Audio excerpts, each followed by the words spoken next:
Giles Thomas from muscular.com. I'm joined at the Olympia Expo, 3 hours before the finals, with Stan Efferding. How you doing, Stan? Good, man. Good. Thank you for having me.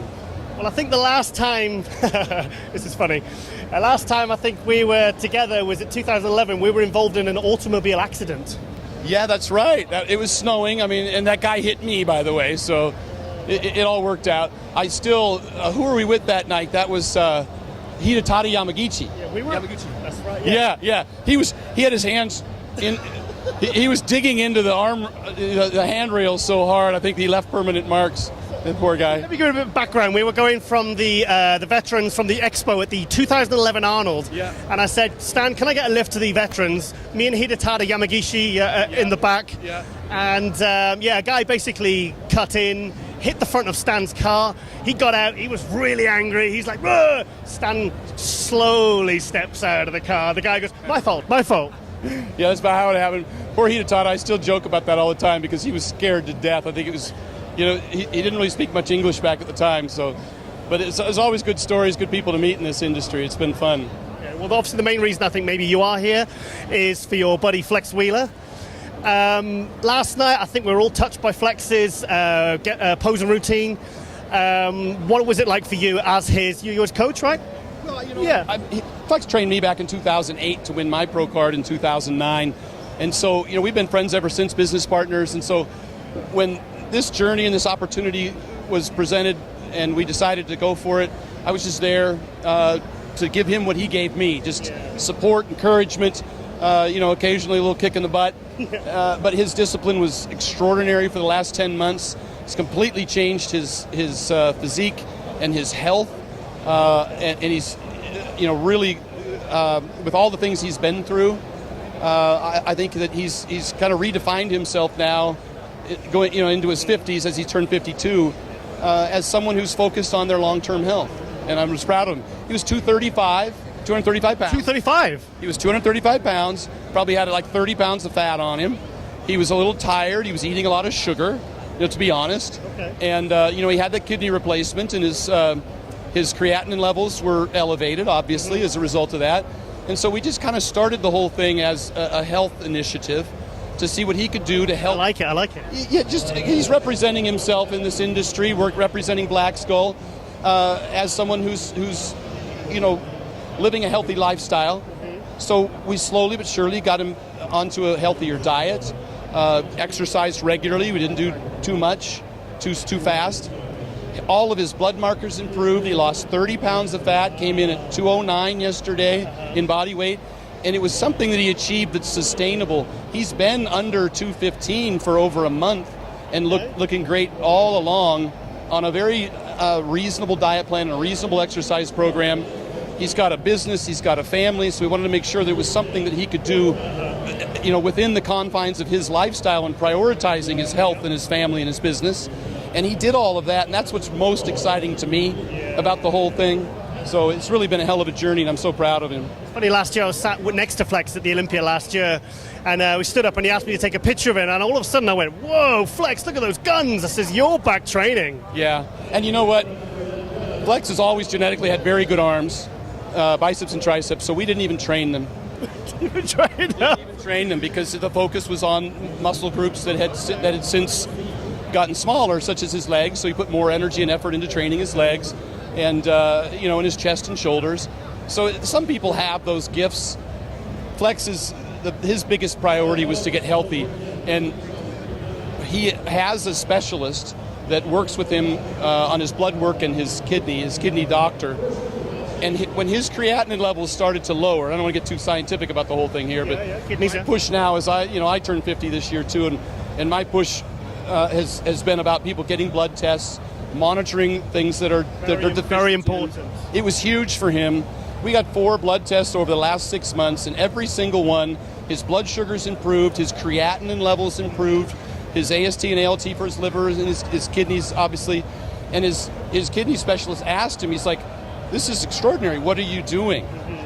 And obviously losing that amount of body fat is of primary importance, exercising regularly, and then he was taking in fluids better, and his kidneys much, much healthier than it was a year ago. And I know that the reason I want to talk about this because so many people were concerned that that was going to be a compromise. Yes, that's the yeah. Yeah, that he was doing this to compromise his health, and really the whole focus the whole time was to benefit his health. People said he was crazy, but it's like what you're telling me now.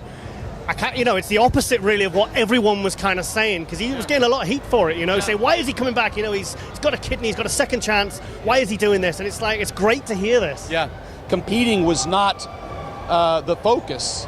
It was an incentive to get in better health, in better shape. A goal.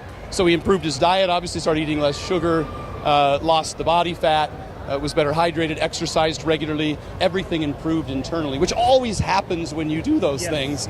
And this is why I want to, make sure I put that out there, that that's the goal, especially at our age. Okay. And, he wasn't trying to compete in the heavyweights.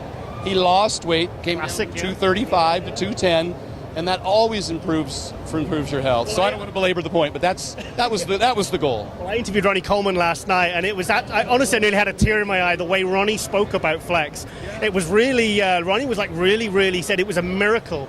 He said it was like something he'd he said I think it was it was like a divine intervention. The fact he said it's one of the most amazing things he'd ever seen. It was like Ronnie was really blown away by that. Now to impress Ronnie that much, that was a really nice moment. And for him to be honored in that fashion for what he's done for the sport and how he represented it for all those years is great.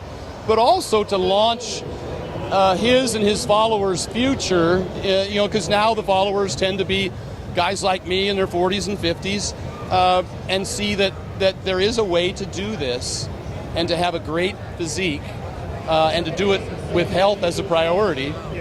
Just with consistency, with the blood work, with the monitoring a healthy diet and all of that. And it was really extraordinary, the changes that he made in his physique, but more importantly, the improvements he made in his health. I think it's, especially with some of the tragedies we've had this year, I think maybe now it is a very poignant time for Flex to come back to show that things like blood work and these kinds of things are so important. Oh, they're huge. And another thing about it is that people always ask me, what should I take? And my answer is always, what are you deficient in?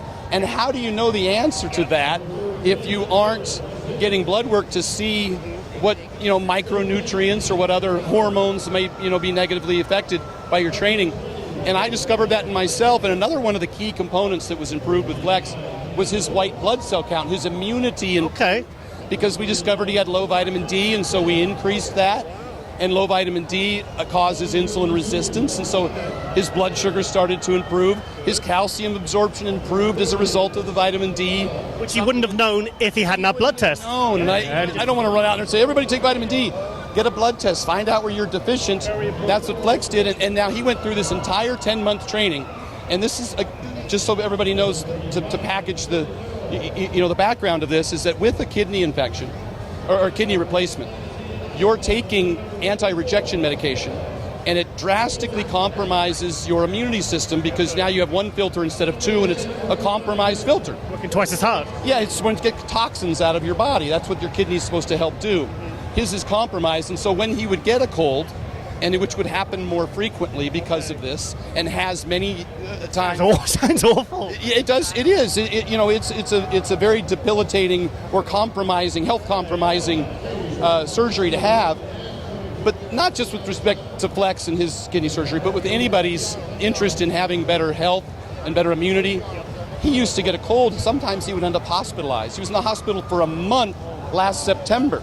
An entire month because his kidney was weakened by toxins in his system that could come from just a common flu or cold.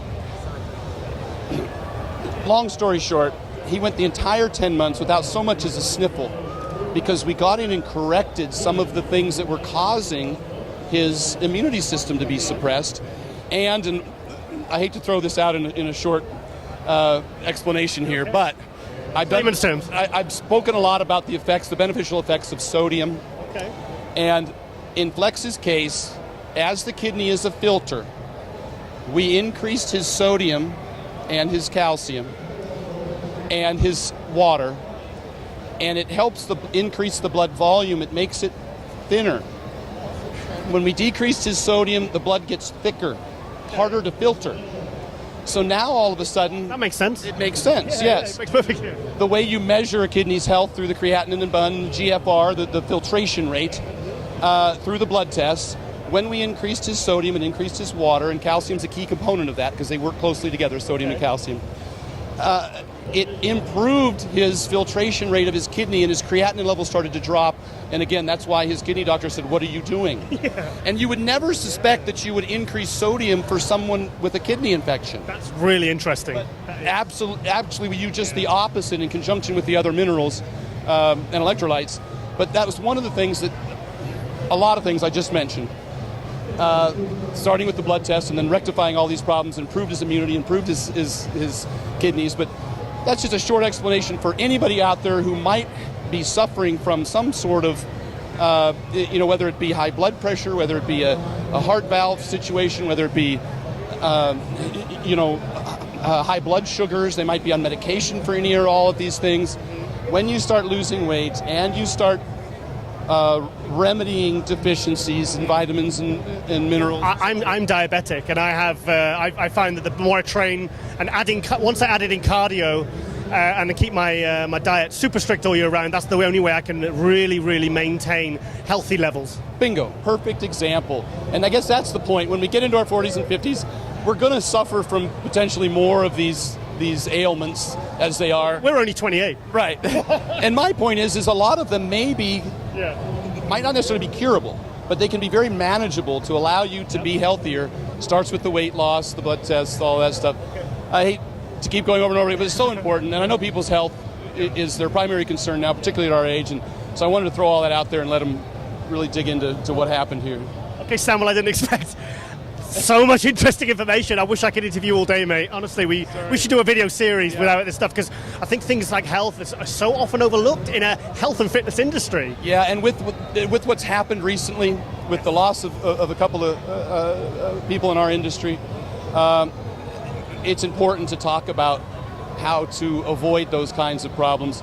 The first being excess body weight, the second being high blood pressure. Those are the huge ones. And then after that, just consistency, discipline, some time management, and this becomes pretty easy. People think I work a lot harder than I do at this, or that Flex may have worked a lot harder than he did. It was pretty easy. Yeah. This is pretty sustainable, and he's very healthy. So I'm excited about that. Fantastic to hear. Stan, as always, it's fantastic to see you, and I'm not going to get in a car with you ever again. Okay. Okay. Thank you. With Stan Efferding at the Olympia Expo, I'm Giles Thomas from muscular.com.